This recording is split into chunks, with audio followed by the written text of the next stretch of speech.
নবী বলছেন, আল্লাহ আমার উম্মত যদি জাহান্নামে থাকে আমি কিন্তু জান্নাতে যাব না। আল্লাহ বলছেন আপনি না গেলে তো জান্নাত উদ্বোধনই হবে না। এবারে মামলা কি দাঁড়ালো? আল্লাহ পাক বলে যে আমি তাহকামুল হাকিমিন নিজেকে বলেছি, বিচার না করলেও তো জিনিসটা সুন্দর হয় না। ও নবী একটা কাজ করেন, ওয়ালা সাউফা ইউতিকা রাব্বুকা ফাতারদা, আমি কাউকে বলি নাই, আপনাকে না বলেছি। আমার সাল্লাল্লাহু আলাইহি রাহমাতাল লিল আলামিন কারো সম্পর্কে নাজিল করি নাই, আপনাকে দিয়েছি। ওয়ালাল আখিরাতু খায়রুল লাকা মিনাল উলা, কাউকে বলি নাই, আপনাকে বলেছি। আর আমি আল্লাহ ভালো করে জানি আপনি হচ্ছেন উম্মতের দরদী নবী। আপনি নিজের জন্য কাঁদেন নাই, সন্তানের জন্য কাঁদেন নাই, পরিবারের জন্য কাঁদেন নাই, নাতির জন্য কাঁদেন নাই, যত কেঁদেছেন জীবনে সবকিছু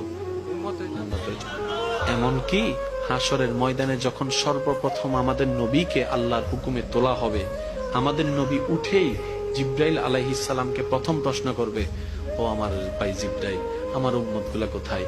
আইনা উম্মতি, আইনা উম্মতি, আমার উম্মত কোথায়? আমার উম্মত কোথায়? আমার উম্মত কোথায়? আমি উঠার আগেই নাকি আমার উম্মতকে জাহান্নামে দিয়ে দিয়েছো নাকি?